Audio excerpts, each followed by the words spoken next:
الحمد لله نحمده ونستعينه ونستغفره ونؤمن به ونتوكل عليه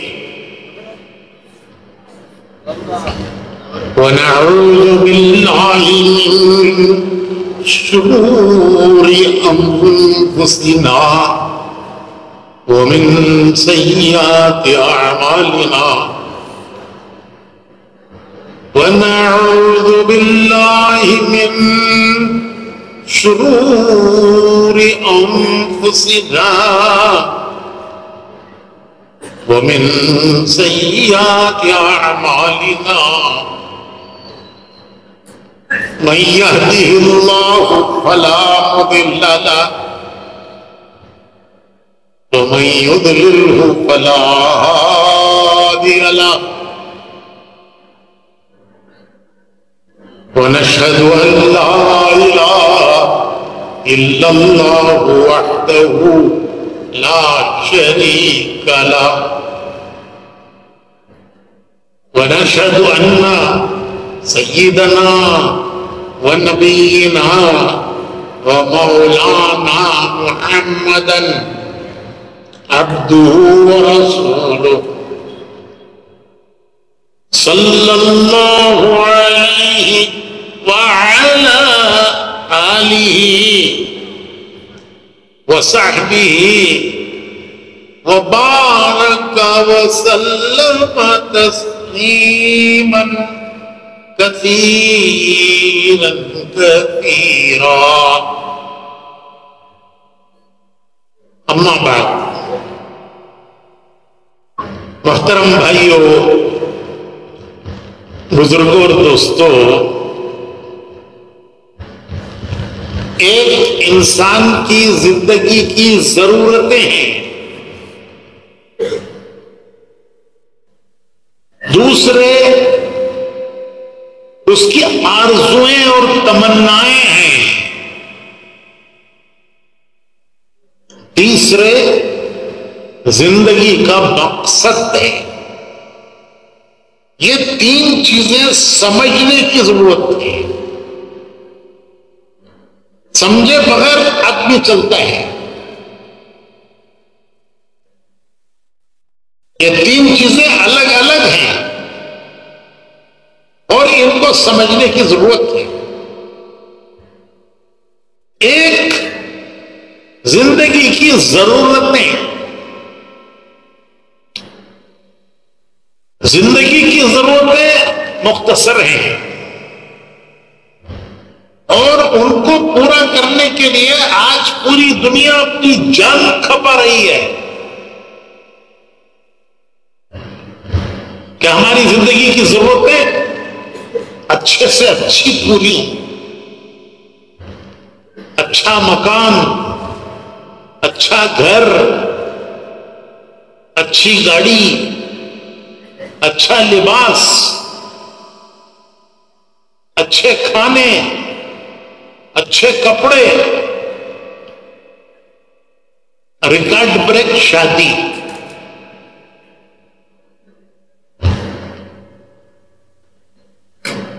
یہ زندگی کی ضرورتیں ہیں اور ان کو پورا کرنے کے لیے ہر ایک اپنی جان کھپا رہا ہے، جان لگا رہا ہے۔ اس میں مسلمان غیر مسلم کی بھی تمیز نہیں ہے، مسلمان غیر مسلم میں بھی کوئی فرق نہیں ہے، وہ بھی اپنی ضرورتیں پوری کرنے کے لیے جان کھپا رہا ہے، یہ بھی اپنی ضرورتیں پوری کرنے کے لیے جان کھپا رہا ہے۔ وہ بھی چاہتا ہے اچھا مکان ہو، اچھی گاڑی ہو، اچھے کپڑے ہوں، اچھا کھانا ہو، اچھی سے اچھی شادی ہو۔ وہ بھی چاہتا ہے، یہ بھی چاہتا ہے، وہ بھی جان کھپا رہا ہے، یہ بھی جان کھپا رہا ہے۔ مسلمان اور غیر مسلم کی بھی اس میں کوئی تمیز نہیں۔ یہاں تک کہ زندگی کی ضرورتوں کو جانور بھی سمجھتا ہے، جانور بھی سمجھتا ہے زندگی کی ضرورت۔ چھوٹی بل بناتی ہے، میں لکھا ہے کہ زمین کے نیچے چونٹیوں کے محلے ہیں.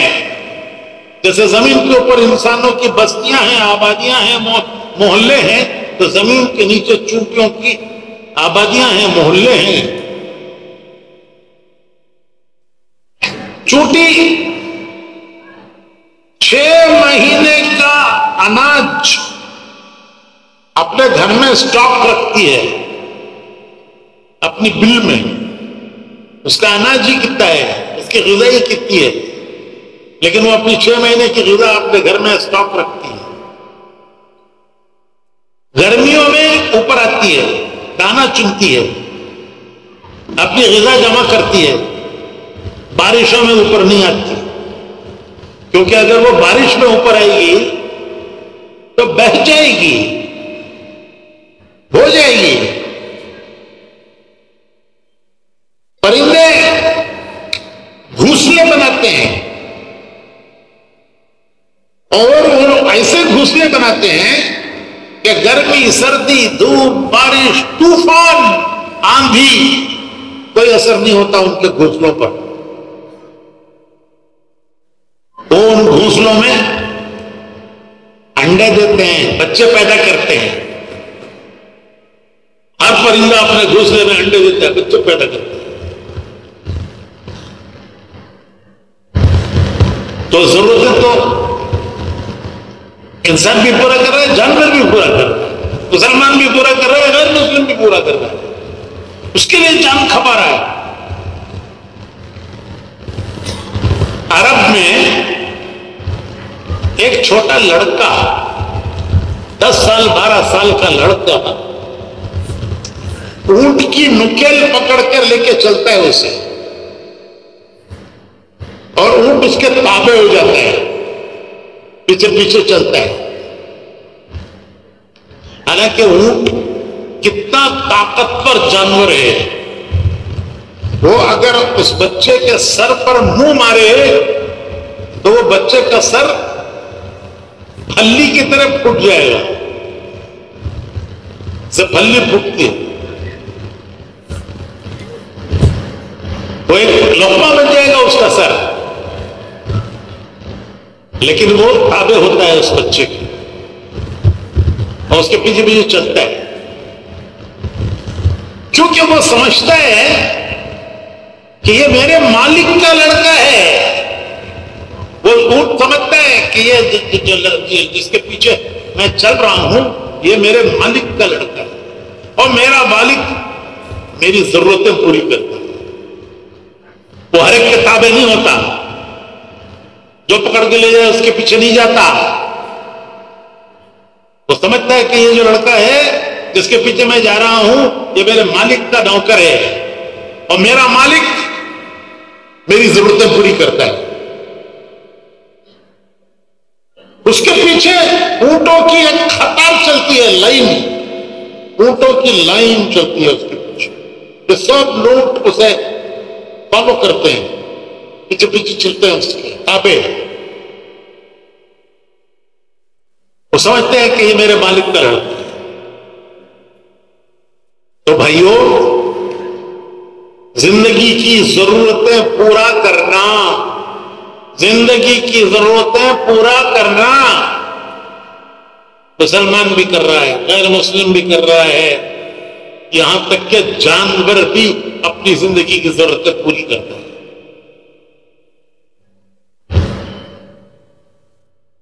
لیکن ایک خطرہ آتا ہے، ایک خطرہ. وہ خطرہ یہ ہے کہ آدمی ضرورت کی حد پار کر کے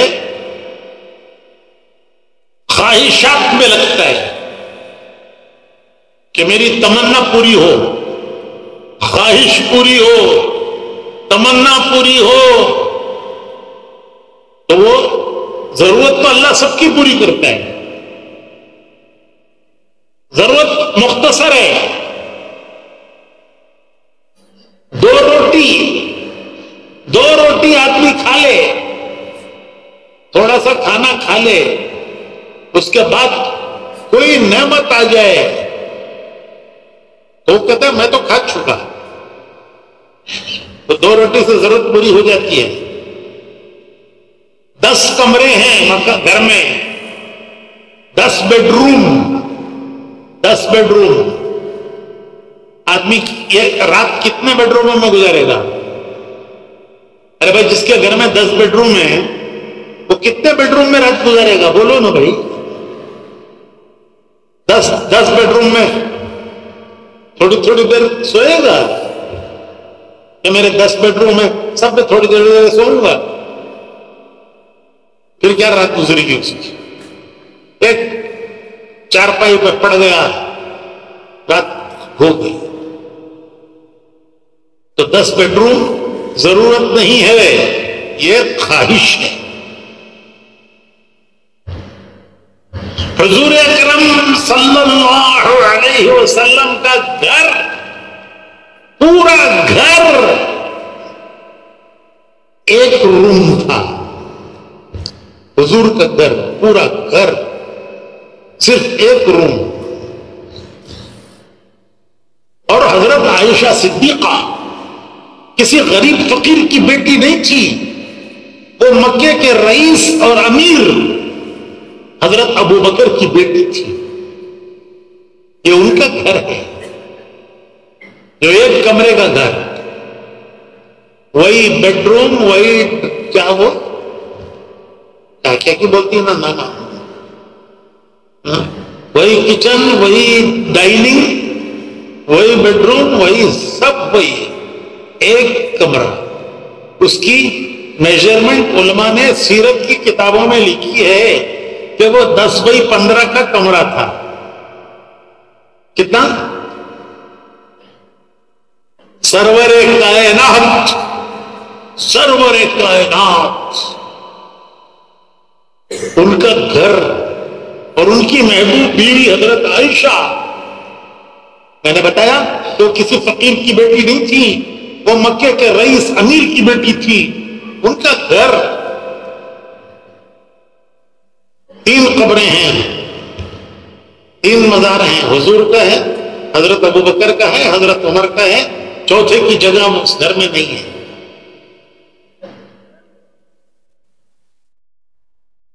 تو ضرورت تو اتنے سے پوری ہو جاتی ہے. کھانا حضرت عائشہ فرماتی ہیں، حضرت عائشہ حضور کے دنیا سے جانے کے بعد کا قصہ ہے. حضرت عائشہ فرماتی ہیں کہ جب میرا پیٹ بھر جاتا ہے تو مجھے رونا آتا ہے. کسی نے پوچھا ام المومنین پیٹ بھرنے سے رونا کیوں آتا ہے؟ فرمایا مجھے حضور کی بھوک یاد آتی ہے، حضور کی بھوک یاد آتی ہے کہ حضور دنیا سے اس حال میں تشریف لے گئے کہ 2 وقت کی جو کی روٹی پیٹ بھر کر حضور نے نہیں کھائی. 2 وقت کی جو کی روٹی پیٹ بھر کر نہیں کھائی. صبح کو کھا لیتے تھے تو شام کو بھوکے رہتے تھے، شام کو کھا لیتے تھے تو صبح کو بھوکے رہتے تھے. 2 وقت کی روٹی حضور کی زندگی میں پیٹ بھر کر نہیں کھائی. حضور کی بھوک مجھے یاد آتی ہے جب میرا پیٹ بھر جاتا ہے. حضرت عمر خلیفۃ المسلمین، روم فارس فتح ہو گیا، روم فارس کے خزانے مدینے میں آ گئے. حضرت عمر رضی اللہ تعالیٰ عنہ جمعہ میں دیر سے آئے. جمعہ میں آنے میں ذرا دیر ہو گئی، جمعہ کی نماز. تو صحابہ تو پوچھتے تھے کہ امیر المومنین آپ نے دیر کر دی، سارا مجمع انتظار کر رہا ہے. فرمایا کہ میری بیوی نے میرا کپڑا دھویا اور سکھایا، اس کے سوکھنے میں دیر لگ گئی. یہ وجہ ہے میرے دیر سے آنے کی کہ میرا کرتا دھو کر سکھنے میں دیر ہو. ارے بھائی کچھ سمجھ میں آ رہا ہے؟ نہیں سمجھ میں آ رہا ہے؟ کیا سمجھ میں آیا؟ کیا سمجھ میں آیا؟ ایک ہی کرتا تھا، اس کو دھو کے سکھا کے پہننے میں جمعہ کی نماز میں آنے میں دیر ہو گئی۔ یہ امیر المومنین حضرت عمر ہیں، روم فارس کے خزانوں کے مالک،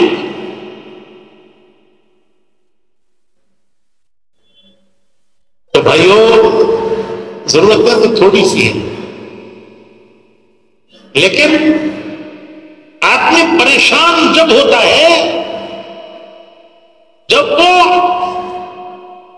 خواہشوں کو مقصد بناتا ہے، ارمان، آرزو، خواہش، اور آرزو، ارمان اور خواہشیں پوری نہیں ہوتی۔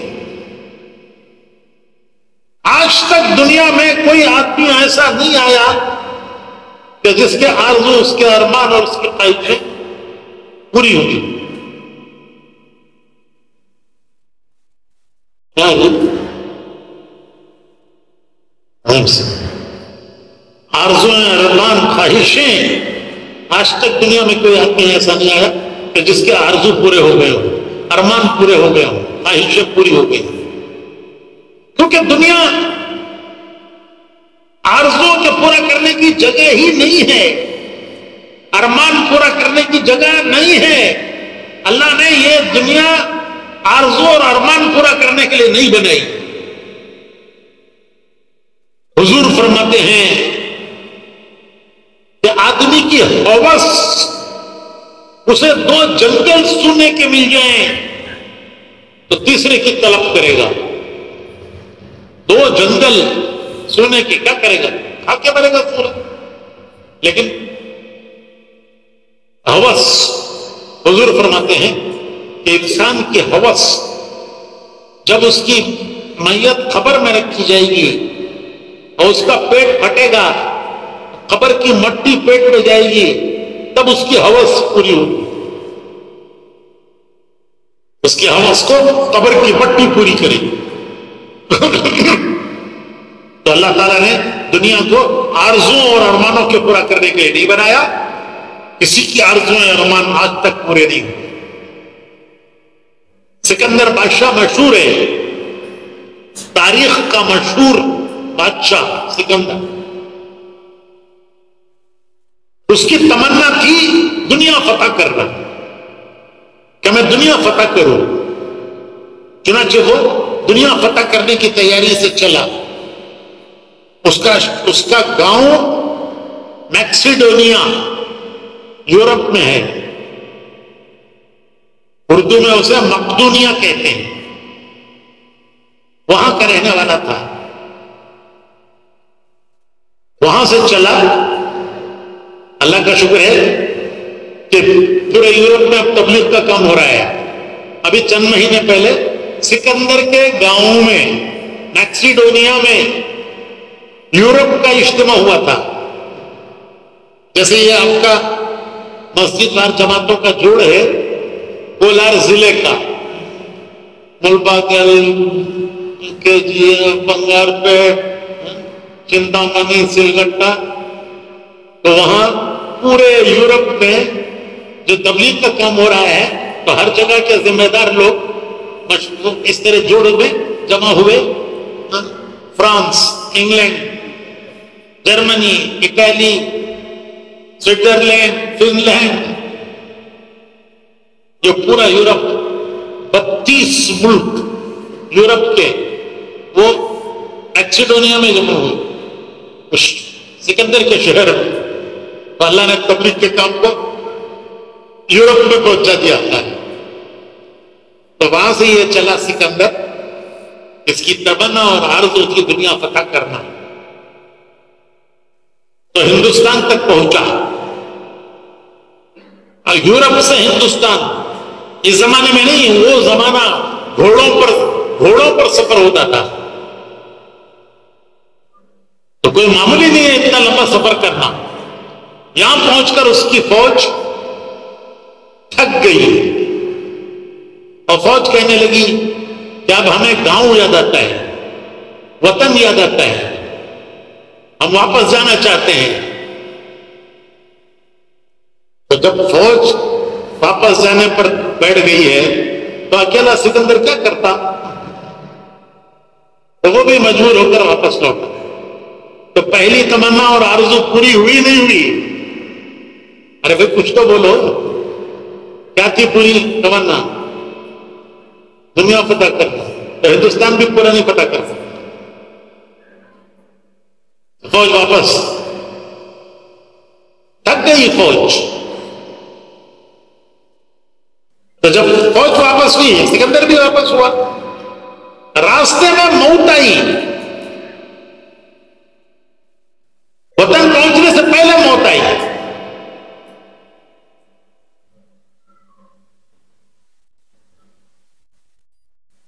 تو اس کو بڑا دکھ ہوا کہ مسافری میں مر رہا ہوں.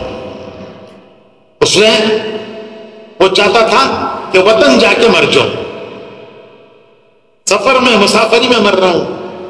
یا کون مزار بنائے گا، کون چادر چھڑائے گا.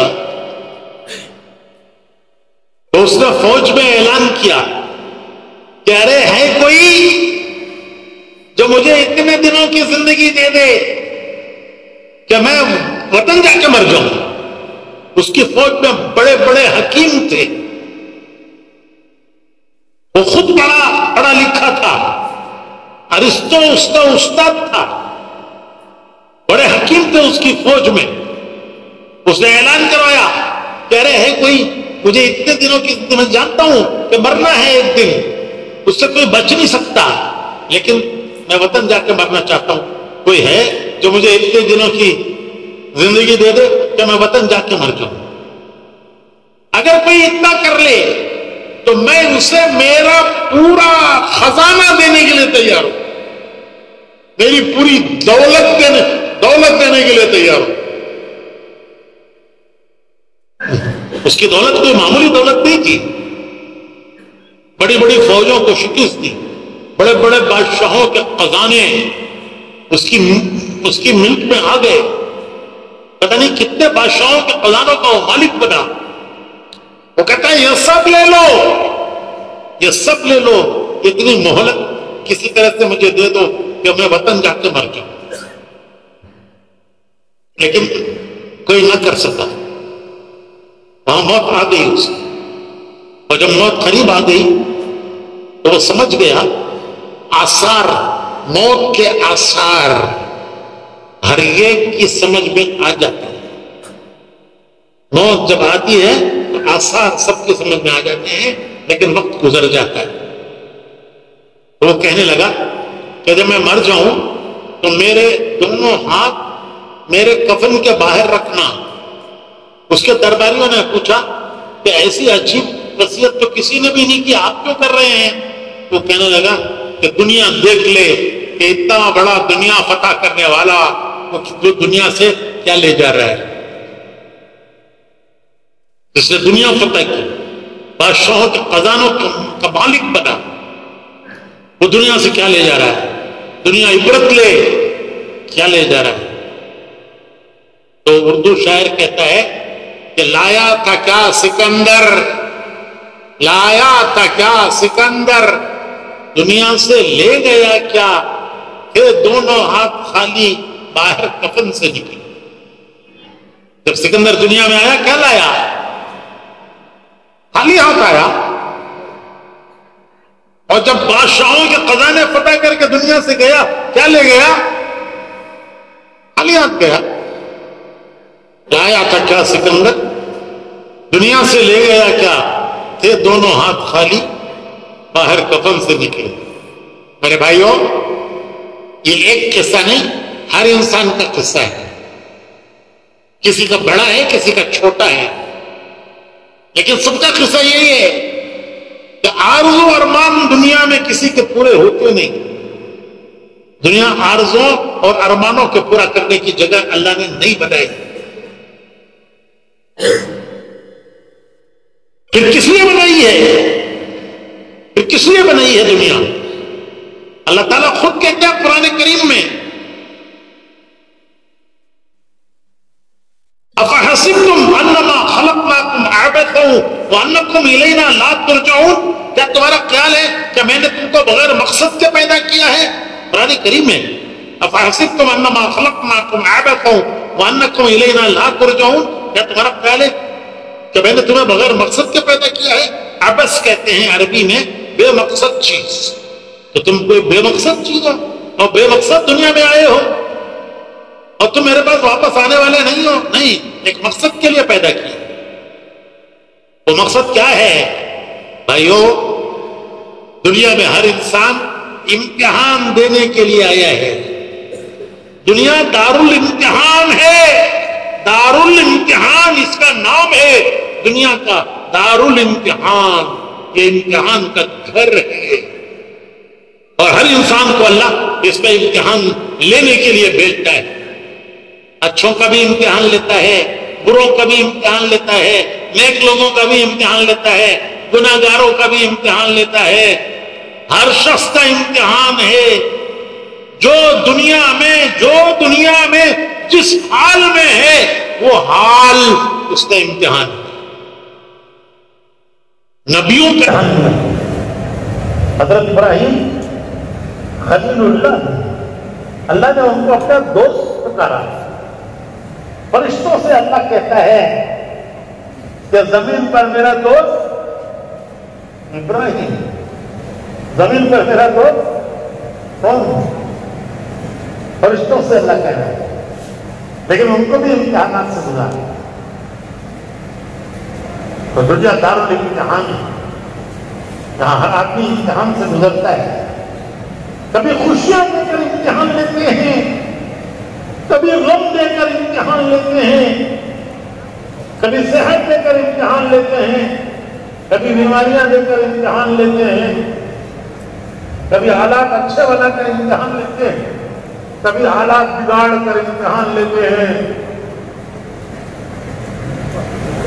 ہر حال اللہ کی طرف سے ایک امتحان ہے. امتحان کیا ہے؟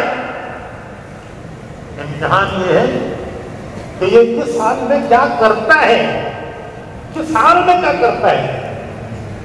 اچھے حالات ہیں تو کیا کرتا ہے، برے حالات ہیں تو کیا کرتا ہے، خوشی میں کیا کرتا ہے، غم میں کیا کرتا ہے. ہر حال میں امتحان. امتحان یہ ہے کہ دنیا میں جینے کے دو راستے ہیں. جینے کے دو راستے، کوئی تیسرا راستہ نہیں ہے. جینے کا ایک راستہ یہ ہے کہ ہم دنیا کو دیکھ کے جیئیں گے، دنیا والوں کو دیکھ کے جیئیں گے، جو دنیا کر رہی ہے وہ کریں گے، جو ہماری مرضی. مولوی صاحب دنیا آزاد ہے، ہم بھی آزاد ہیں، کیا کریں گے؟ ہماری مرضی. تو ایک راستہ یہ ہے کہ جو دنیا کر رہی ہے وہ کرو، جو زمانہ کر رہا ہے وہ کرو. لیکن یہ ہمارا راستہ نہیں ہے. پھر کیا راستہ ہے ہمارا؟ ہمیں زندگی کا ایک راستہ دیا گیا ہے. بچہ پیدا ہوتے ہی پہلی آواز اس کے کان میں پڑتی ہے اذان. مسلمان کے گھر جب بچہ پیدا ہوتا ہے تو پہلا کام کیا کرتے ہیں بھائی؟ کولر میں کیا کرتے بھائی؟ اسے نہلا دھلا کر، کیونکہ بچہ گندگی میں سے آتا ہے. ماں کے پیٹ کی گندگی میں سے، پیٹ کے اندر سب کی گندگی ہے، تو وہ ماں کے پیٹ کی گندگی میں سے آتا ہے. تو بچے کو نہلا دھلا کر اسے خاص کپڑے میں لپیٹ کر پہلا کام کرتے ہیں. اس کے کان میں، ایک کان میں اذان دیتے ہیں، ایک کان میں اقامت پڑھتے ہیں. حضور اکرم صلی اللہ علیہ وسلم کے نواز سے حضرت امام حسن، حضرت امام حسین جب پیدا ہوئے ہیں تو ان کے دونوں کے وقت پر حضور اپنی پیاری بیٹی حضرت فاطمہ کے گھر آئے اور اپنے نوازے کو لے کر ایک کان میں اذان پڑھی، ایک کان میں اقامت پڑھی. اس دن سے مسلمان کے گھر جب بچہ پیدا ہوگا تو پہلا سبق، میرا آپ کا پہلا سبق اذان ہے.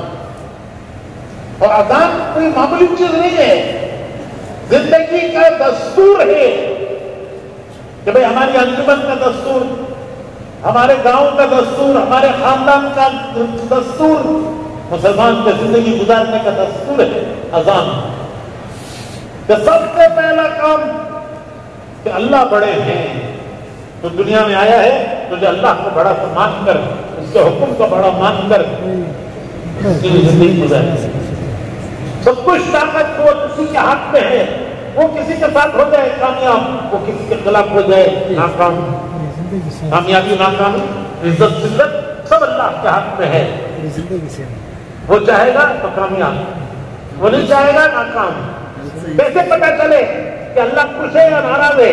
وہ نظر تو آتا نہیں، نظر تو آتا ہی، نظر ہے تو پتہ چلے گا کہ یہ خوش ہے یا ناراض ہے، تو اللہ نظر تو آتا نہیں، کیسے پتہ چلے اللہ خوش ہے کہ ناراض ہے؟ اشہد ان محمد رسول اللہ، رسول کے طریقے پر چلو تو اللہ خوش ہو جائے گا۔ اذان پوری زندگی کا دستور ہے کہ ہمیں زندگی کیسے گزارنی ہے۔ ہم پیدا ہوتے ہی سب سے پہلے ہمارے کانوں میں اذان کی، اور جب مسلمان مرتا ہے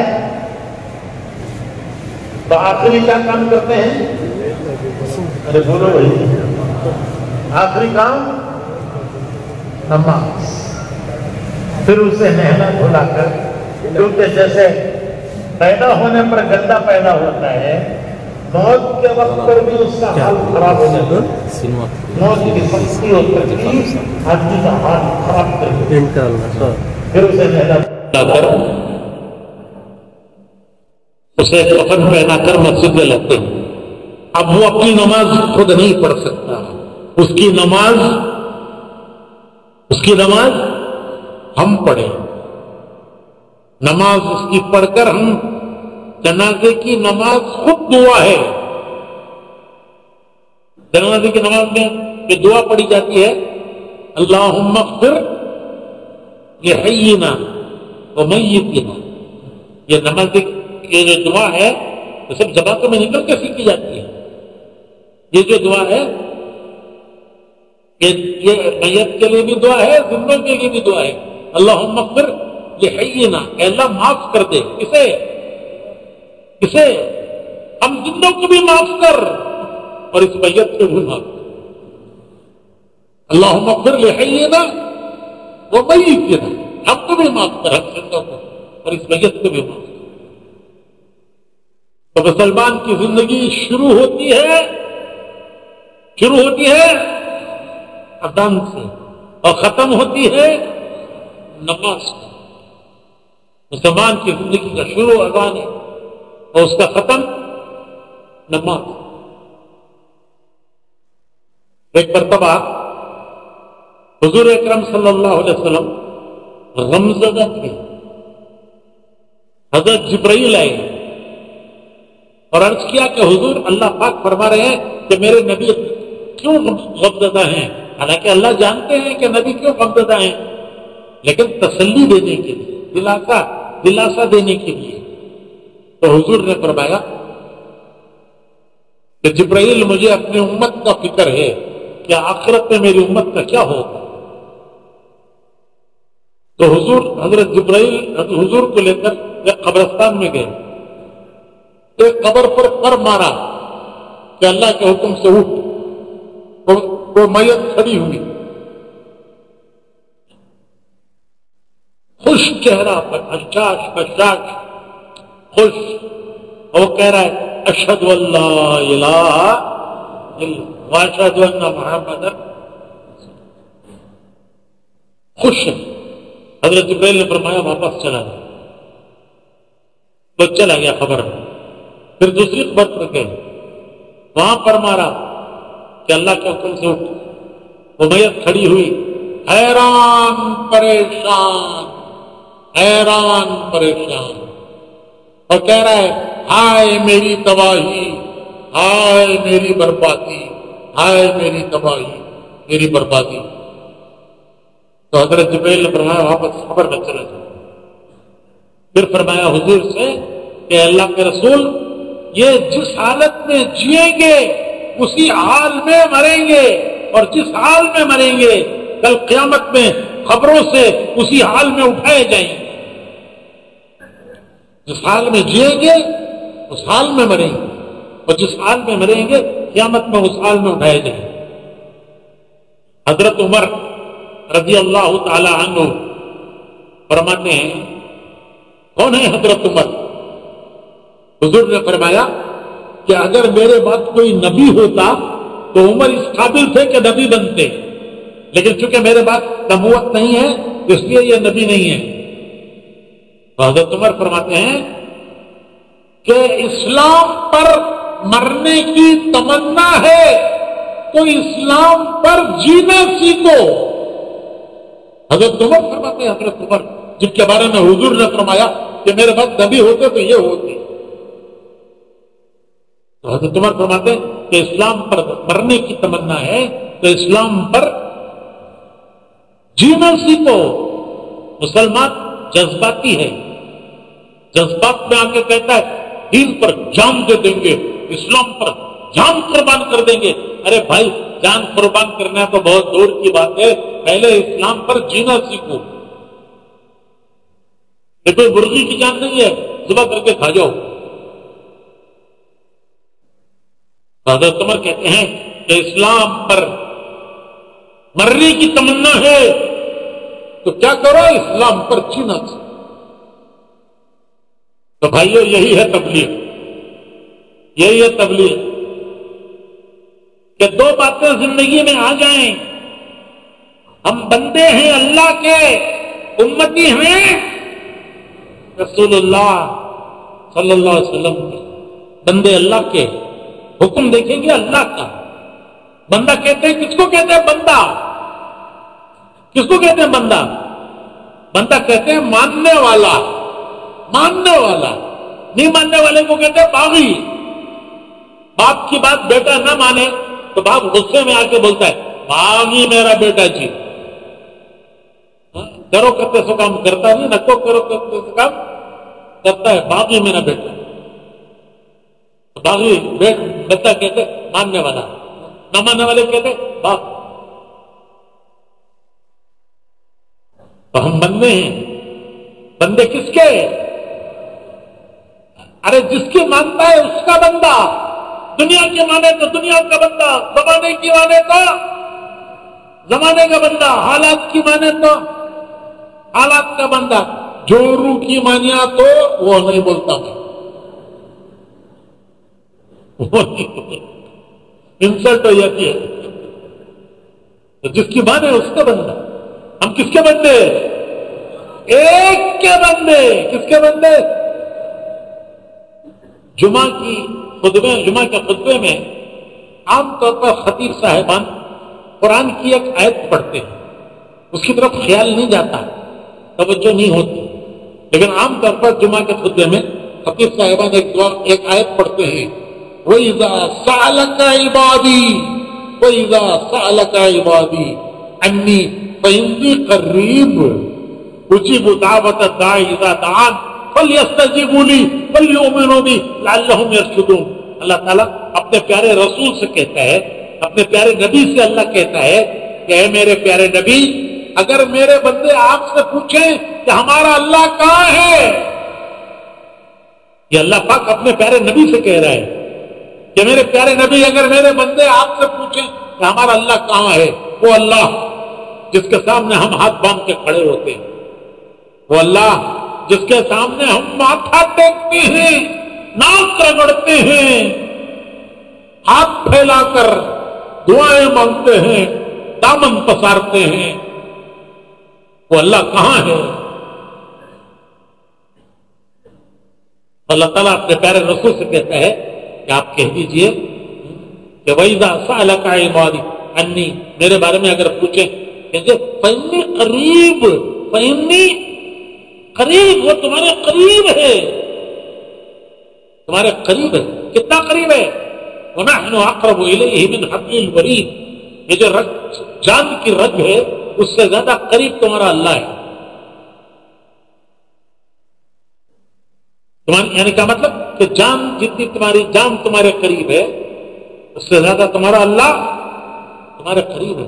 اے میرے بندو، مجھ سے مانگو، اجیب دعوت الداعی اذا دعان، مجھ سے مانگو، میں تمہاری پکار سنتا ہوں اور تمہاری حاجت ضرورت پوری کرتا ہوں. کسی زبان میں مانگو. نماز میں تو قرآن پڑھنا ہے، لیکن دعا کسی زبان میں مانگو، وہ دل کی دھڑکنیں سنتا ہے.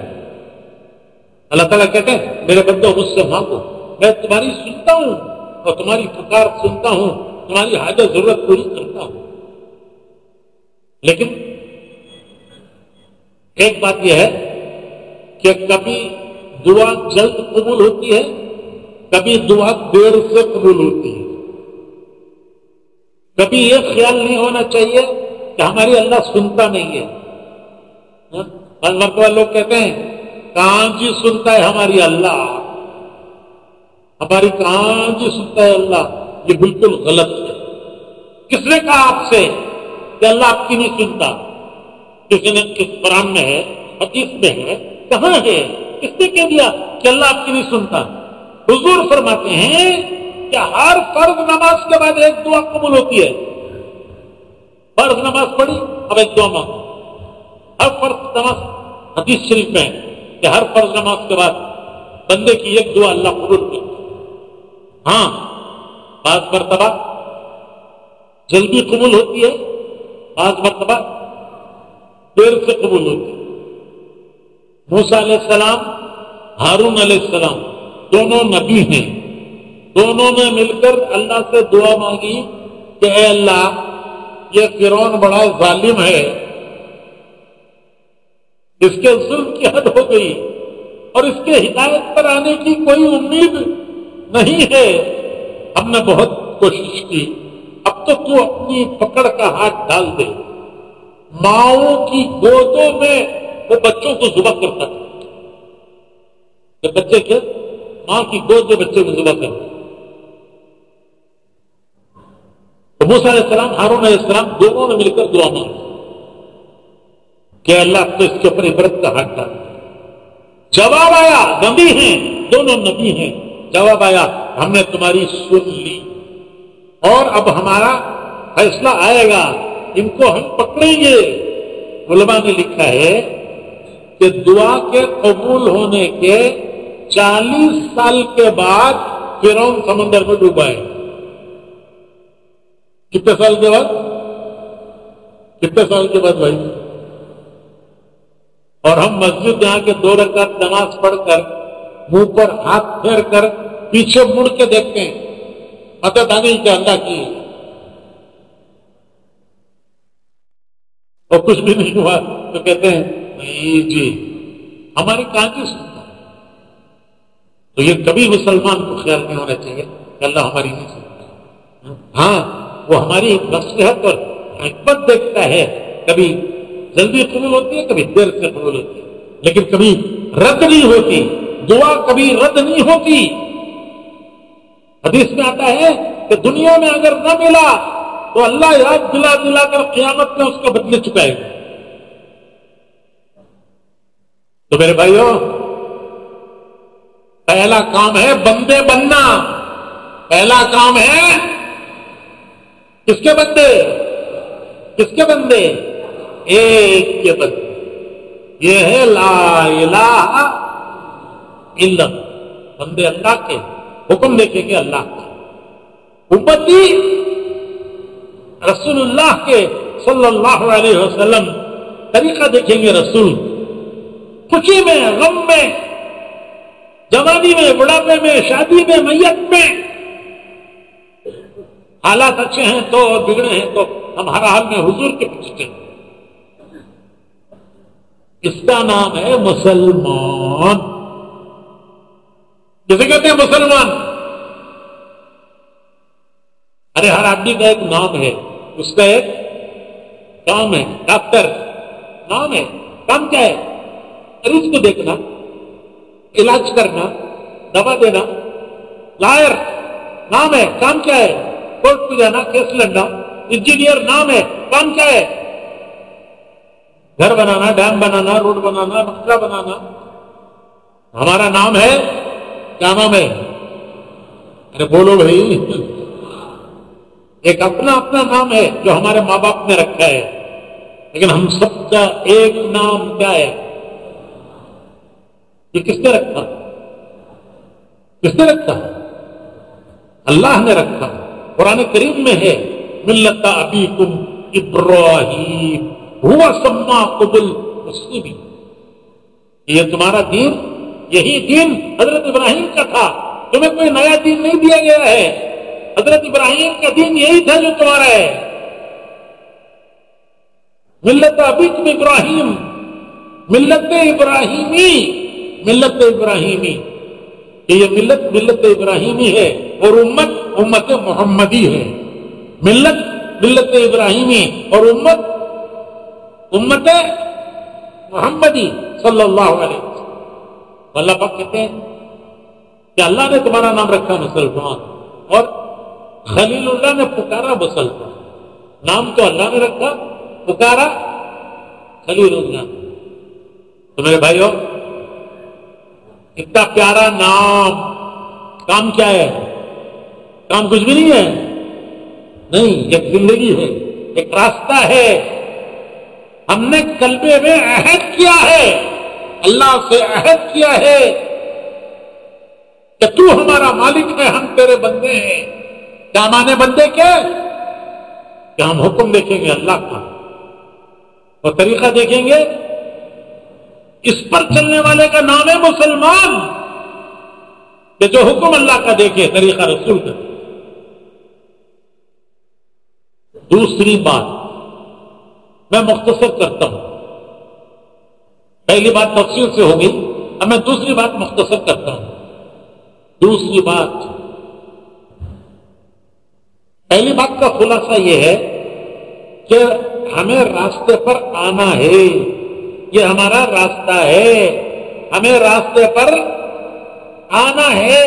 اسی کے لیے یہ جماعتوں میں نکلتے ہیں، 4 مہینے، چلے، 3 دن پیدل جماعتوں میں اسی لیے نکلتے ہیں کہ زندگی میں ہمارے حکم آ جائے اللہ کا، طریقہ آ جائے رسول۔ تو پہلا کام ہے راستے پر آنا، دوسرا کام ہے امت کو راستے پر لانا۔ پہلا کام خود راستے پر آنا ہے، دوسرا کام امت کو راستے پر لانا ہے۔ آج حضور کی امت کس کس کے راستے پہ چل رہی ہے؟ کہاں جا رہی ہے؟ کس کے پیچھے چل رہی ہے؟ امت کو راستے پر لانا، دوسروں کو راستے پر لانے کا کام نبیوں کا تھا۔ نبی آتے ہی تھے دوسروں کو راستے پر لانے کے لیے، لیکن اب نبی نہیں آئیں گے تو یہ راستے پر لانے کا کام چھوڑ دیا جائے گا۔ نبی آتے تھے لِتُخْرِجَ النَّاسَ مِنَ الظُّلُمَاتِ إِلَى النُّورِ، اللہ پاک کہتے ہیں میں نبیوں کو بھیجتا ہوں اندھیروں سے نکالتے ہیں، وہ تمہیں اندھیروں سے نکالتے ہیں۔ کون سا اندھیرا؟ رات کا اندھیرا، وہ کوئی بڑا نہیں ہے، صبح کا سورج نکلتا ہے، رات کا اندھیرا ٹک نہیں سکتا، لیکن اندھیرے، گناہوں کے اندھیرے، نافرمانی کے اندھیرے، نفس کے اندھیرے، ماحول کے اندھیرے، وہ اندھیرے جو دلوں میں آ جاتے ہیں وہ سورج دور نہیں کر سکتا۔ وہ سورج جو دنیا کے اندھیرے دور کر دیتا ہے وہ دلوں کے اندھیرے دور نہیں کر سکتا۔ اس کے لیے نبی آتے ہیں، نبی آتے ہیں۔ اب نبی نہیں آئیں گے تو کام کون کرے گا؟ تو حضور نے صحابہ کو جمع کیا میدان عرفات میں، عرفات کے میدان میں حضور نے صحابہ کو جمع کیا۔ 1.25 لاکھ صحابہ کا اجتماع کہتے ہیں جمع کرنے کو۔ تو حضور نے کس کو جمع کیا؟ کس کا اجتماع؟ کہاں؟ عرفات کے مبارک میدان میں، وہ مبارک میدان جہاں 9 ذی الحجہ کو اس میدان سے کوئی گزر جائے تو اس کے زندگی بھر کے گناہ معاف ہو جائیں۔ تو حضور نے اس میدان میں صحابہ کو جمع کیا اور آپ نے صحابہ سے پوچھا کہ کیا میں نے اللہ کا پیغام تم تک پہنچا دیا؟ جو پیغام اللہ نے مجھے دیا تھا اور مجھے بھیجا پیغام دے کر، وہ میں نے تم تک پہنچا دیا، تو صحابہ نے ایک زبان ہو کر کہا کہ حضور آپ نے وہ پیغام پہنچایا، پہنچانے کا حق ادا کر دیا۔ تو حضور نے آسمان کی طرف انگلی اٹھائی، شہادت کی، اور فرمایا اللہم اشہد اللہم اشہد اللہم اشہد، 3 بار فرمایا کہ اے اللہ یہ جو صحابہ کہہ رہے ہیں اس پر تو گواہ ہے۔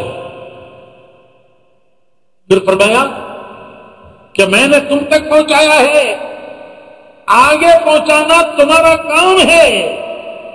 اللہ کا پیغام جو اللہ نے مجھے دے کے بھیجا میں نے تم تک پہنچا دیا ہے، آگے اس پیغام کا پہنچانا تمہارا کام ہے۔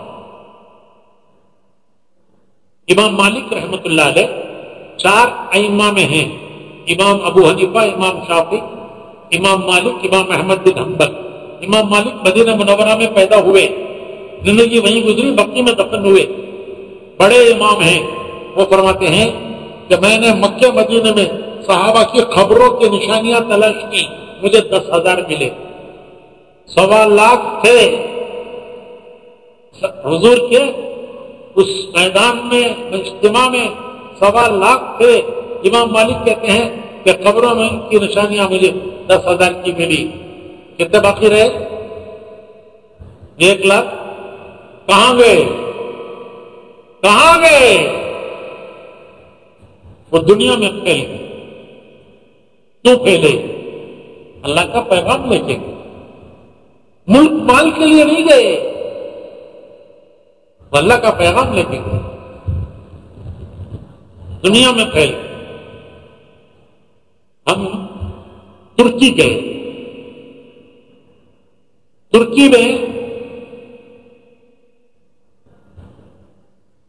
حضور کے میزبان ابو ایوب انصاری، مدینے کے پہلے میزبان، ان کا مزار استنبول میں ہے، ترکی میں، استنبول میں۔ جب حضور ہجرت کر کے آئے مکہ سے مدینہ، تو ظاہر بات ہے کہ مدینے میں تو حضور کا کوئی گھر نہیں تھا، حضور کا گھر مکہ میں تھا، چھوٹ گیا، مدینے میں کوئی گھر نہیں تھا۔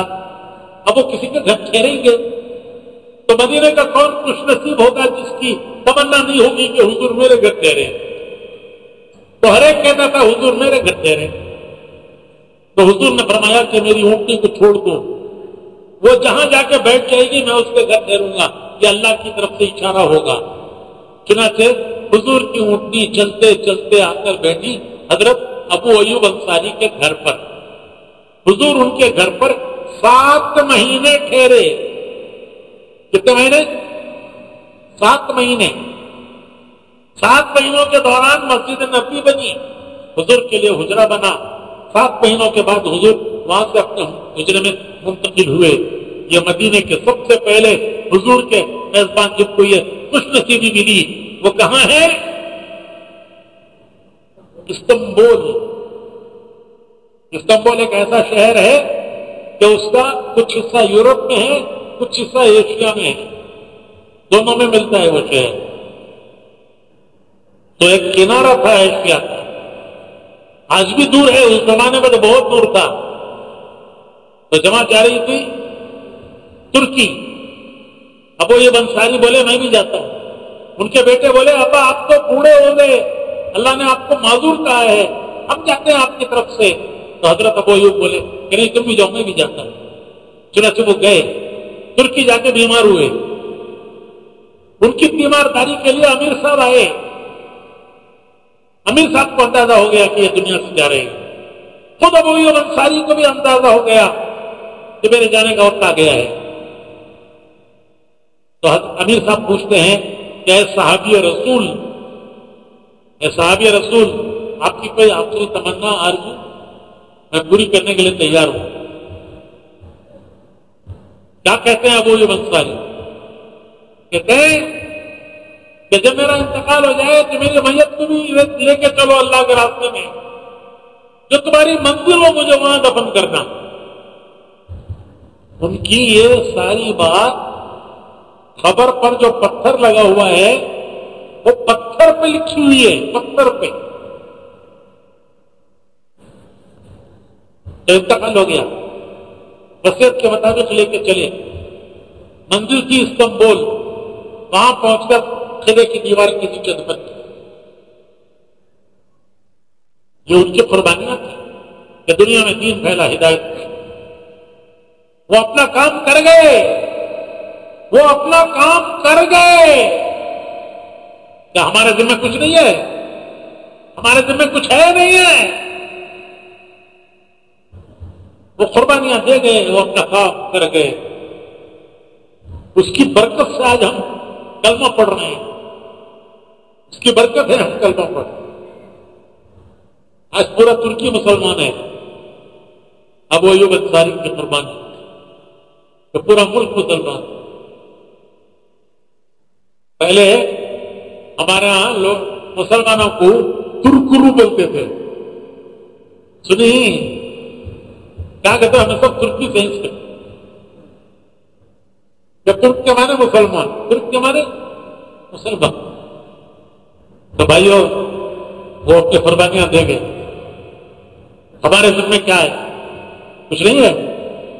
مولانا الیاس رحمت اللہ علیہ نے قرآن اور حدیث کی روشنی میں، قرآن اور حدیث سے ایک آسان طریقہ بتایا، ایک آسان طریقہ بتایا کہ ہر مسلمان کر سکتا ہے اور وہ اپنی ذمہ داری کو ادا کر سکتا ہے۔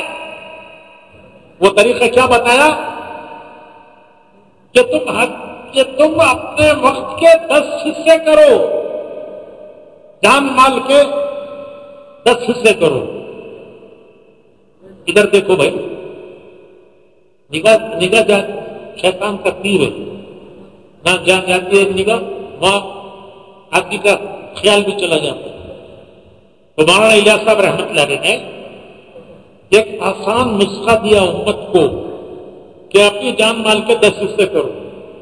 9 حصے تمہاری ضرورتوں کے لیے، بیوی بچے کاروبار دکان دھندا، 9 حصے لگاؤ اپنی ضرورتوں پر، اور 1 حصہ دین کے لیے لگاؤ۔ قرآن کی ایک آیت سے، حضور کی ایک حدیث سے مولانا الیاس صاحب رحمۃ اللہ علیہ نے یہ آسان نسخہ دیا کہ 10 حصے کر کے 1 حصہ اللہ کے دین کے لیے لگاؤ۔ کیا ملے گا؟ کیا ملے گا؟ لگائیں گے 10واں، اللہ ثواب دے گا پورا پورا۔ 10 حصے کر کے 1 حصہ لگاؤ، جب دنیا سے جانے کا بدلہ وقت آئے گا تو ثواب دے گا اللہ پورا پورا لگانے کا۔ تو مولانا الیاس صاحب رحمۃ اللہ علیہ کہتے ہیں کہ بھائیو، ارے سب کچھ دنیا پر مت لگاؤ، جان لگا دی دنیا پر، مال لگا دیا دنیا پر، عقل سمجھ صلاحیت طاقت قوت جو کچھ اللہ کی دی ہوئی نعمتیں تھیں وہ سب دنیا پر لگا دی، اور دنیا سے سکندر کی طرح خالی ہاتھ جا رہا ہے۔ مولانا الیاس صاحب نے ایک آسان نسخہ دیا کہ 10 حصے کرو، 9 حصے تمہاری ضرورتوں کے لیے۔ جب میں شروع سے کہہ رہا ہوں کہ ضرورت مقصد، ضرورت مقصد، تو 9 حصے اپنی ضرورتوں کے لیے، جان مال کے 9 حصے، وطن کاروبار بیوی بچے دھندا کاروبار، 9 حصے لگاؤ، 1 حصہ اللہ کے دین کے لیے لگاؤ۔ 10واں کیا ملے گا؟ 1 کا بدلہ 10 ملے گی۔ تو روزانہ 2.5 گھنٹے لگاؤ، یہ 2.5 گھنٹے 24 گھنٹے کا 10واں ہے۔ روز کے 24 گھنٹے، اس کا 10واں 2.5 گھنٹے، مہینے کا 10واں 3 دن، سال کا 10واں، بولو بھائی چلا، روز کا 10واں 2.5 گھنٹے، مہینے کا 10واں 3 دن، سال کا 10واں چلا، 10واں لگاؤ تو ملے گا کیا؟ موت کے اوپر ایسا ملے گا۔ 2.5 گھنٹے لگائے، اللہ اجر دیں گے پورا دن لگانے کا۔ 3 دن لگایا اللہ پورا اجر دیں گے پورا مہینہ لگانے کا. چلا لگایا اللہ اجر دیں گے پورا سال گویا تبلیغ میں پھرتا رہا. تو روزانہ 3 باتیں یاد رکھ لیجیے. میں بھی بولتا ہوں تمہیں بھی بولو. روزانہ، ماہانہ، سالانہ. یہ ہے تبلیغ کا پیغام، میسج. تبلیغ کا پیغام، میسج. میں دنیا کے کئی ملکوں میں گیا، امریکہ میں، یورپ میں، جہاں انگریزی میں بھی بیان ہوتا تھا. میں ان سے کہتا تھا اردو کی 3 باتیں سیکھ لو، آسان ہے. تمہیں تو اردو والے تمہیں کیا مشکل. بولو روزانہ، ماہانہ، سالانہ. یہ ہے پیغام، میسج تبلیغ کا. روزانہ کہتا 2.5 گھنٹے، ماہانہ 1 دن، سالانہ چلا. 2.5 گھنٹے دے کر کیا کرنا؟ روزانہ 2.5 گھنٹوں میں کیا کرنا؟ 3 کام. کسی ایک نماز کے بعد اپنی مسجد میں کسی ایک نماز کے بعد تھوڑی دیر تعلیم کرو. اللہ اس کے رسول کی بات سنو. اللہ کی بات میں نور ہے، رسول کی بات میں بھی نور ہے. وہ نور کانوں کے راستے سے دل میں آتا ہے، اور جب وہ دل میں آتا ہے تو عمل کی توفیق ہوتی ہے. دیکھو بھائی، سر میں درد ہوا، گولی کہاں کھاتی؟ ارے سر میں درد ہوا تو گولی کہاں کی کھاتی؟ ٹوپی کے نیچے رکھ لیتی. کہاں کھاتی؟ پیٹ میں. تو گولی جاتی ہے پیٹ میں، اثر کہاں جاتا ہے؟ اثر کہاں جاتا ہے؟ سر میں جاتا ہے. گولی پیٹ میں گئی، سر کا درد دور ہوا، اس کا اثر سر پہ گیا. اسی طرح اللہ اور اس کے رسول کی بات وہ کانوں سے دل میں جاتی ہے اور اثر کرتی ہے. ارے بے جان گولی اثر کرتی ہے، اللہ رسول کی بات اثر نہیں کرتی. جسے کہتے ہیں روزانہ اپنی مسجد میں تھوڑی دیر اللہ رسول کی باتیں سنو. یہ کتاب معمولی نہیں ہے.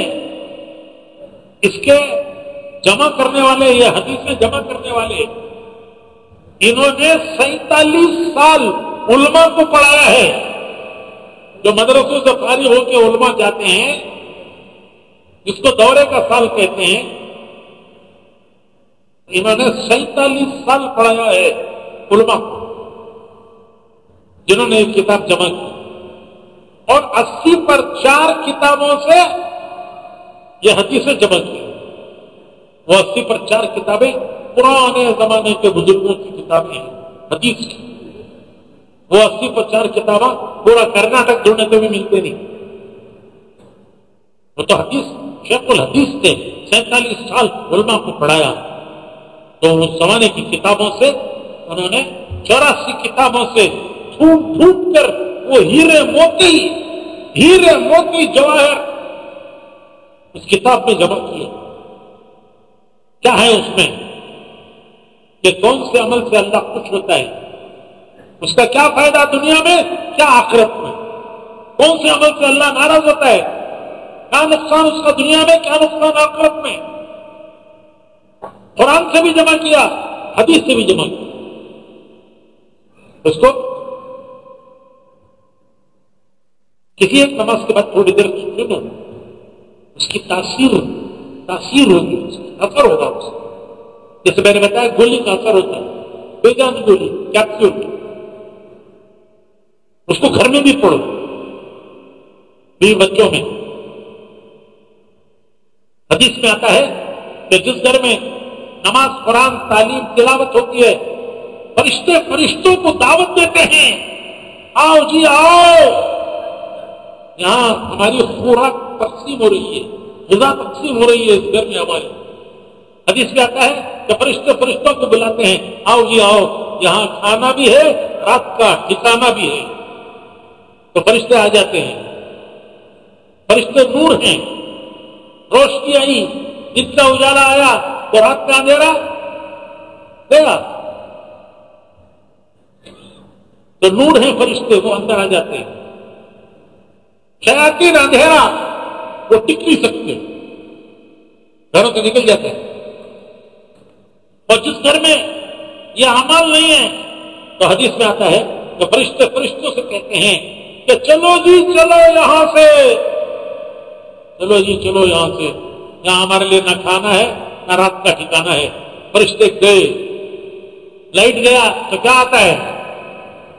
لائٹ گیا تو اندھیرا، شیاطین گھس جاتے ہیں، پھر بمبڑیاں مارتی، پہلے اندر آ گیا حضرت، مصیبتیں حضرت، پریشانیاں حضرت، گھیر ڈالی حضرت، گھس گئی حضرت، وہ گھس گئی کہ ہمیں گھسا لی، ارے انہوں گھس گئی کہ ہمیں گھسا لی تو پھر عاملہ کے چکراں کاٹتی، عاملہ کے چکراں، حضرت بہت پریشانی ہے حضرت، گھر میں سکون نہیں ہے حضرت، او جی ذرا بندش کرنا، ایک 5,000 روپے لاؤ، ذرا وہ دے، ذرا لوبان سوپ کر کو بندش کرنا، کہاں سے تمہیں مر پڑ کو مٹی پھکو 5,000 لیا تو دیتا ہوں، تھوڑا ذرا پلی سے لکھ کو دیتی، کیا لکھے کہ ان کچھ مت،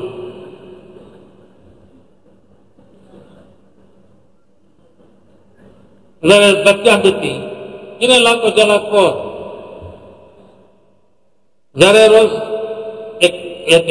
اعتقاد کا بھی اثر ہوتا ہے، ذرا روز اچھا لگتا ہے، اس کے بعد پھر وہ چھوگا، پھر وہ چھوگا، پھر آتا ہے حضرت کے نہیں حضرت، ارے روز اثر تھا حضرت، پھر ویسا چھوگا نا حضرت، نہیں جی بڑا سخت معاملہ ہے جی، معاملہ بڑا سخت ہے جی، بہت سخت بندش کرنا اس کی، ایک 10,000 روپے کا انتظام کرو، بہت اود بھی ہونا، لوگن بھی ہونا، انا للہ و انا الیہ، حضور بولے سو کرتا نہیں، عامل بولے سو کرتا ہے۔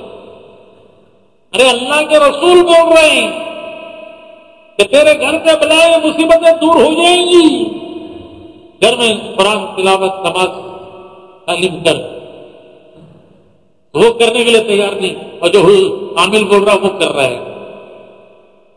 اچھا چاہتے ایک کام کرو، انہیں ایک بننے دیا ایک جلانے دیا، وہ جلانے دیا نا وہ بن لو، بننے دیا نا وہ جلا دو، دیکھو کتنی فرق پڑتا ہے۔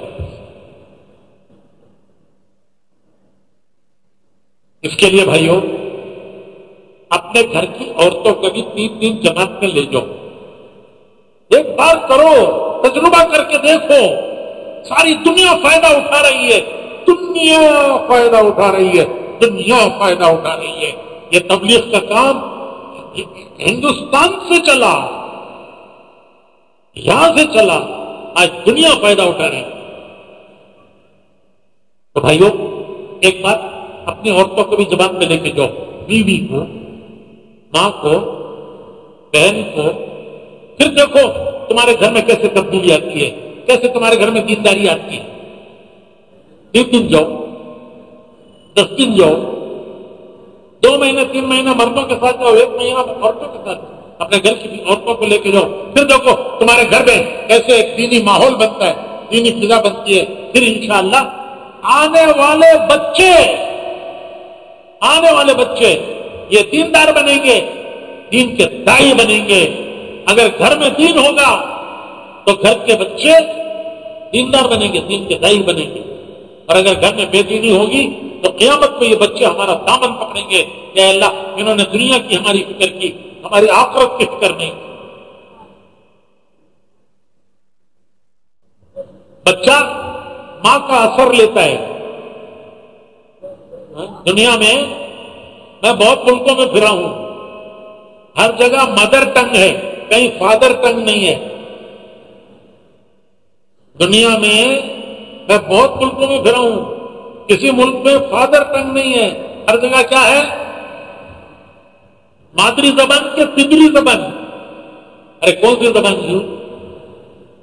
کیا مطلب؟ کہ بچہ ماں کی زبان بولتا ہے، جو ماں میں ہوگا وہ بچے میں آئے گا۔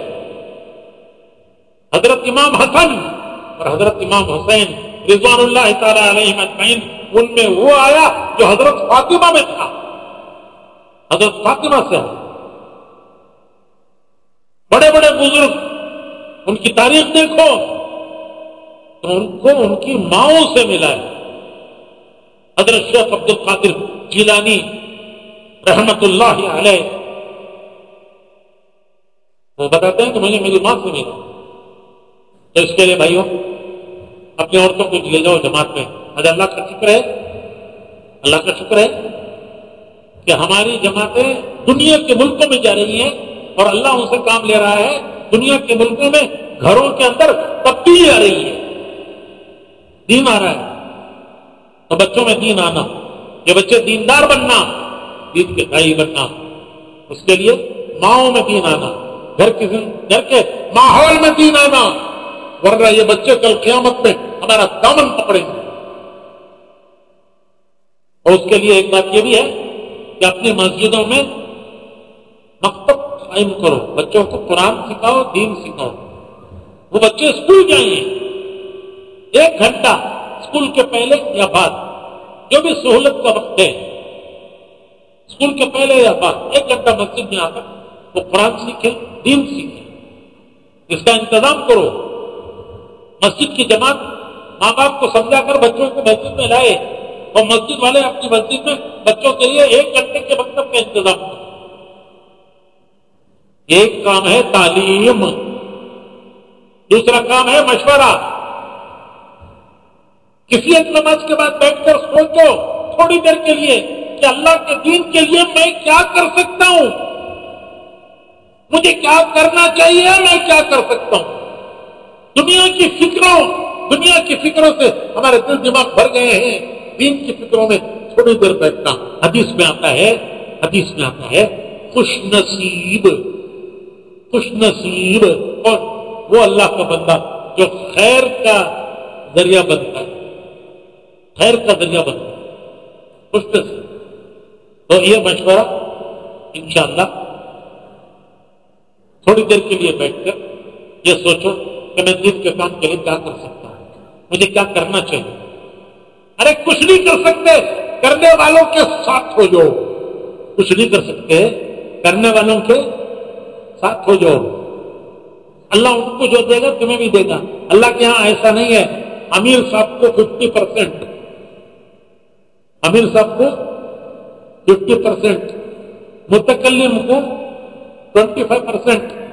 تمہیں کیا جی سبحان اللہ الحمدللہ، تمہیں 1 کلو جی ایسا دیتا ہے اللہ۔ ارے اللہ ایسا دیتا ہے، سب کو دیتا ہے، برابر دیتا ہے۔ جو ساتھ دیں گے ان کو بھی ملے گا۔ وہ گھر جاؤ بھائیوں سے دین کی بات کرو۔ حدیث میں آتا ہے ایک مسلمان دوسرے مسلمان سے اللہ کے لیے ملتا ہے، اللہ دونوں کے گناہ معاف کرتا ہے۔ یغفر اللہ لنا، دونوں کی گناہ معاف کرتا ہے۔ قیامت میں اللہ عرش کا سایہ دیتا ہے۔ یہ روزانہ کے 3 کام، تعلیم، مشورہ اور گھر جانا، ان کو اللہ کے راستے میں بھی نکالنا، ان کو مقام کے کام کے لیے بھی تیار کرنا۔ تو یہ 3 کام روزانہ کریں گے بھائی، یہی ہے مسجد وار جماعت۔ اب تو میں یہاں سے گئے تو لوگ پوچھتے ہیں کیا جی وہ سیناس پور میں بڑا اجتماع ہوا کہتے نا، حضرت بڑا اجتماع ہوا، کیا جی ہوا ماں؟ حضرت اچھے بیان ہوئے، ولی صاحب اچھا بولے، کیا جی بولے؟ ارے بول رہے نہیں، اچھا بولے گھر کو حجت کرتا ہے۔ ارے وہ کیا بھائی اچھا بولے سو؟ ارے کچھ تو لے جاؤ یہاں سے، یہ 3 باتیں لے جاؤ روزانہ نہانا کھانا۔ اور یہ 3 میں ابھی سمجھا رہا ہوں، ان کو سمجھاؤ، گھر جا کے سمجھاؤ، ان کو بھی اللہ کے راستے میں نکالو، ان کو بھی مقام پر دین کے کام میں، جو دین کا کام ہو رہا ہے اس میں جوڑو۔ یہ روزانہ کے 3 کام، روزانہ کے مہینے کے 27 دن اپنے کام دھندے کرو،